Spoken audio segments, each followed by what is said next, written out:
Veja como foi o primeiro dia útil com a flexibilização do uso de máscaras em Santa Catarina e o que entidades da sociedade civil dizem sobre o assunto.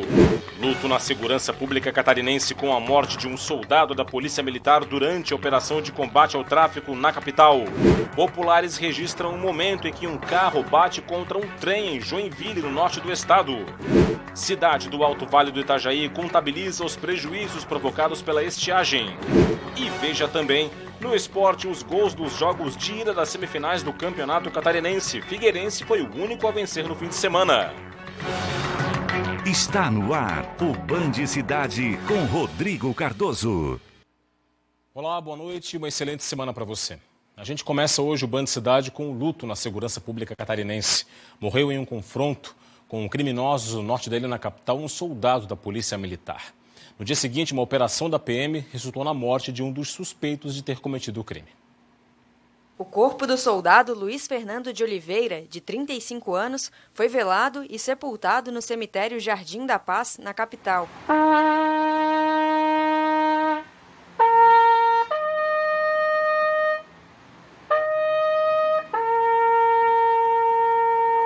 Lotado no 21º Batalhão, que atende ao norte da ilha, Luiz Fernando participava do atendimento a uma ocorrência de tráfico de drogas entre os bairros Ingleses e Rio Vermelho, quando foi morto com um tiro de fuzil durante confronto com traficantes armados.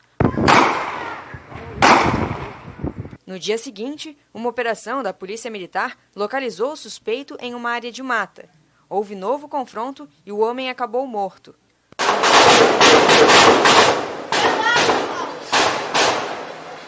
Com ele, os policiais encontraram um fuzil AK-47, uma pistola, carregadores e munições.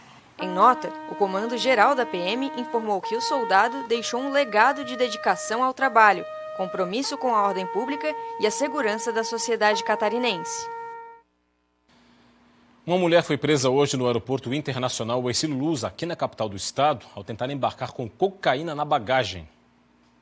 A passageira, de 41 anos, foi presa por fiscais da Receita Federal no aeroporto de Florianópolis. Ela já era investigada há 2 anos pela polícia por envolvimento com o tráfico. Nesta segunda-feira, a mulher, que é de origem africana, tentou embarcar em um voo para a Guiné, com 2 quilos e 200 gramas de cocaína, escondidos dentro de pacotes de café para disfarçar o cheiro. A mulher disse para os policiais que estava no Brasil para fazer o passaporte do filho, que é brasileiro. Disse também que um amigo pediu que levasse o café para a região de Conakry. Segundo a Receita Federal, esta é uma rota conhecida do tráfico de drogas. A mulher foi levada junto com a cocaína para a Polícia Federal em Florianópolis. E a Polícia Rodoviária Federal apreendeu 44 quilos de maconha na BR-153 em Água Doce, oeste do estado. 2 pessoas foram presas. Os policiais abordaram um carro com placas de Camboriú que saía de uma estrada rural. Ao abrir o porta-malas do veículo, os policiais encontraram os tabletes de maconha escondidos embaixo de uma folha de papelão.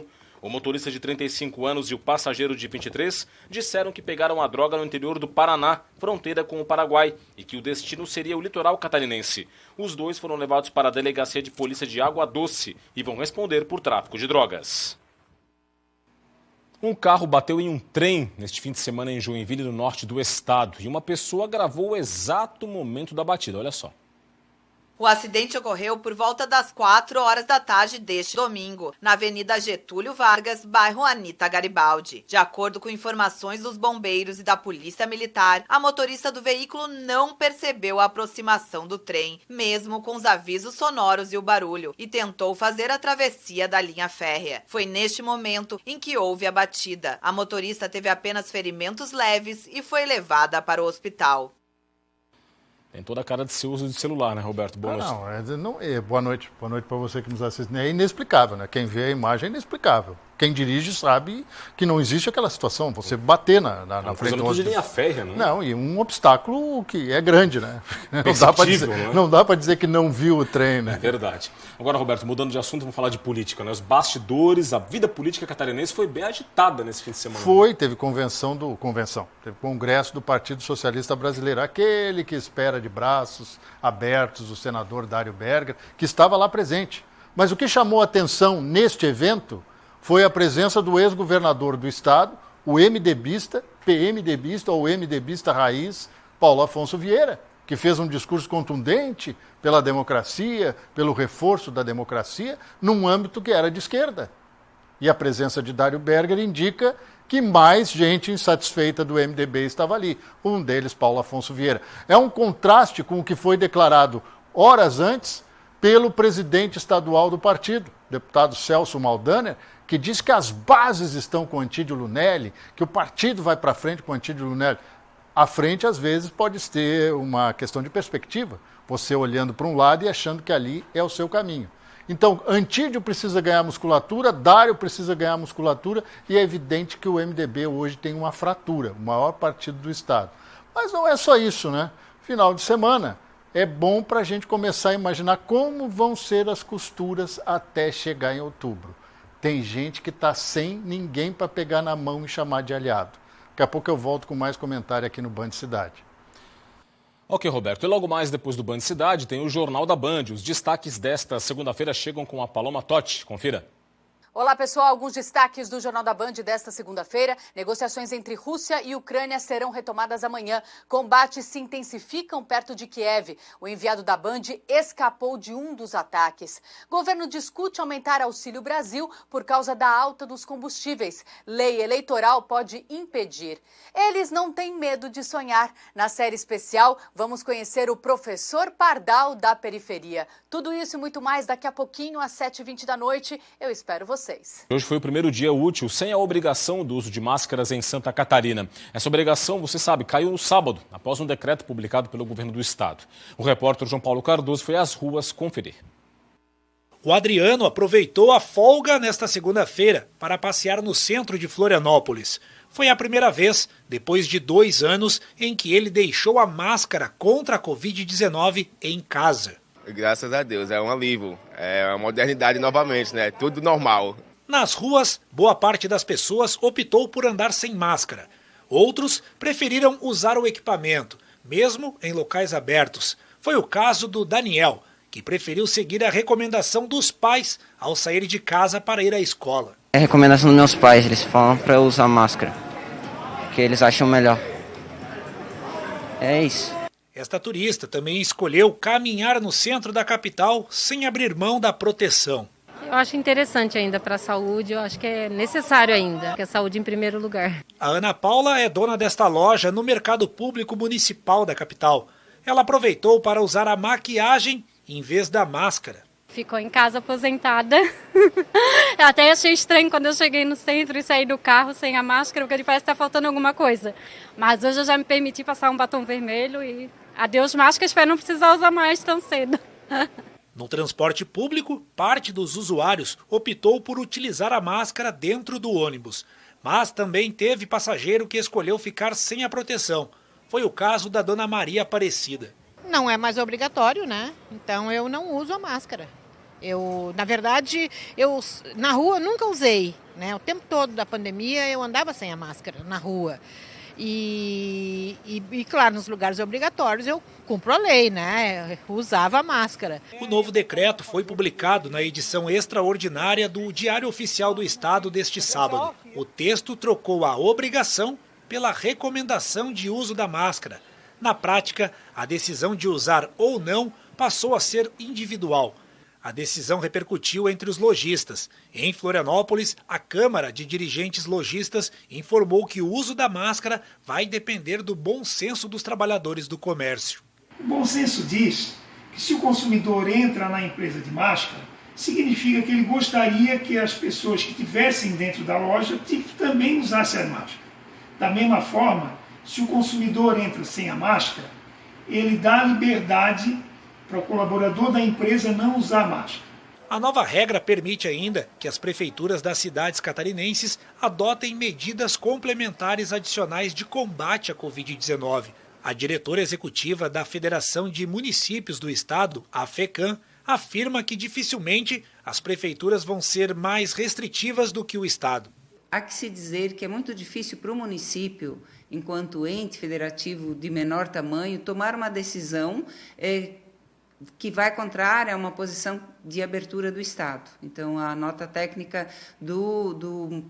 da FECAM é por recomendação em relação à questão da preocupação com a saúde. Mas, diante de um decreto que flexibiliza, é difícil para os municípios restringir mais. Na Universidade Federal de Santa Catarina, a UFSC, o uso da máscara vai continuar obrigatório.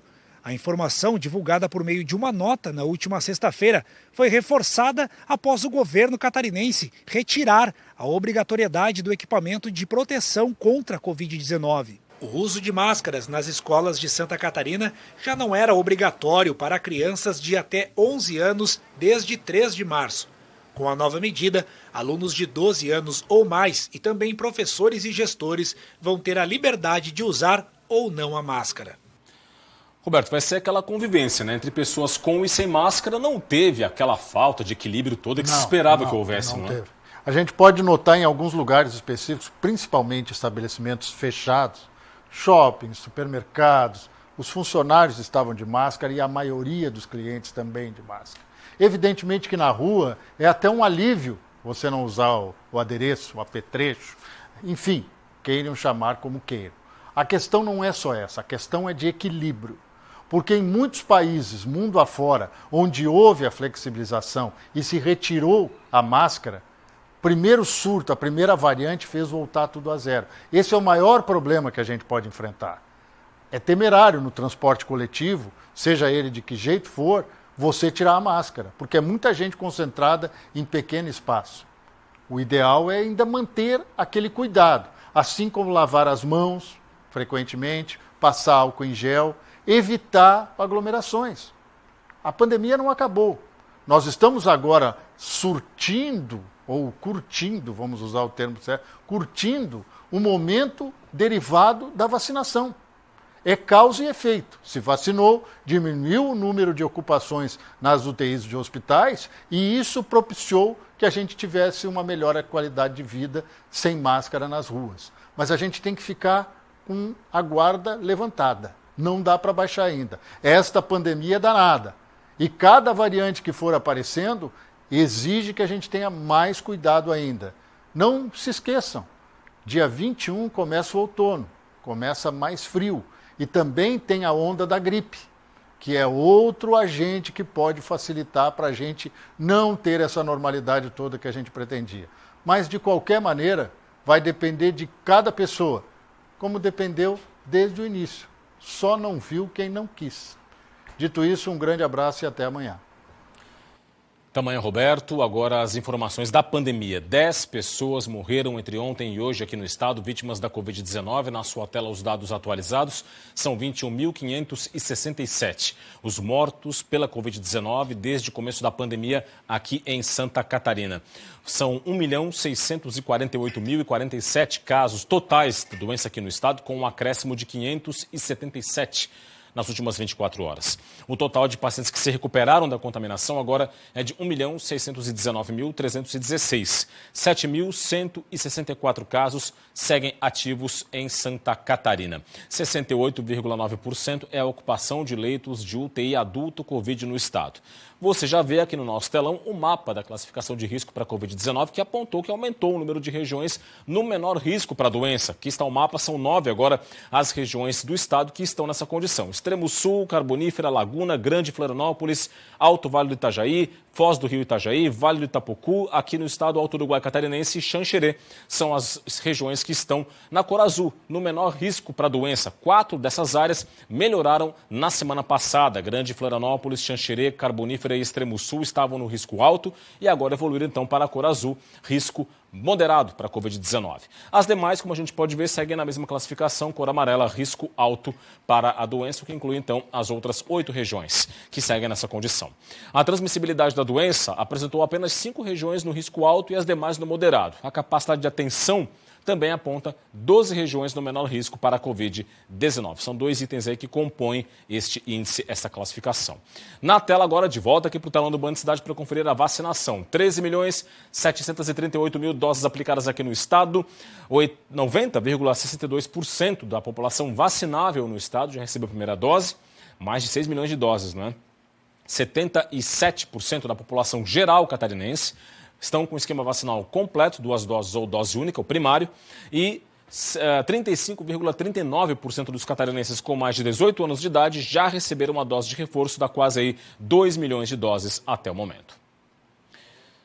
Mudando de assunto, a chuva nesse fim de semana não foi suficiente para amenizar a estiagem em Agrolândia. O município que sofre com a escassez de água acumula perdas de mais de 4 milhões de reais.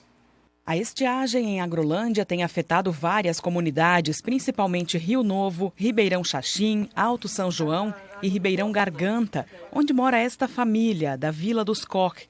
Por aqui, falta água até para consumo humano, já que o poço está quase seco.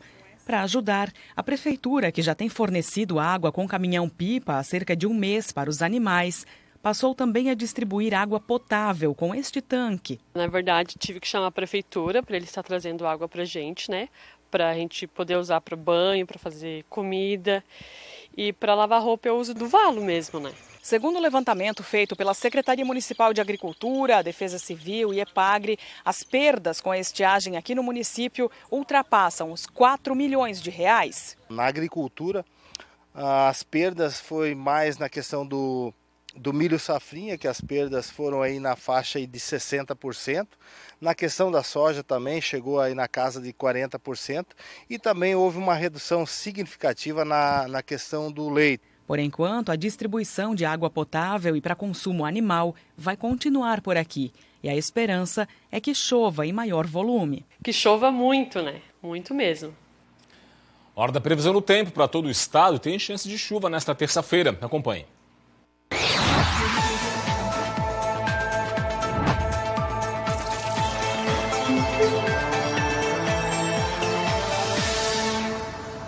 O dia vai ter sol entre nuvens, com pancadas isoladas de chuva e trovoadas a partir da tarde, do oeste ao litoral sul. Nas demais regiões, nebulosidade e chuva ocasional alternada com períodos de melhoria. As temperaturas ficam mais amenas na faixa leste do estado e mais elevadas no oeste. Em Florianópolis, mínima de 21 e máxima de 26 graus. Em Blumenau, variação entre 17 e 26. Em Lages, mínima de 14, máxima de 24. E em Chapecó, 15 graus de mínima e 29 de máxima. Hora das informações do esporte de hoje.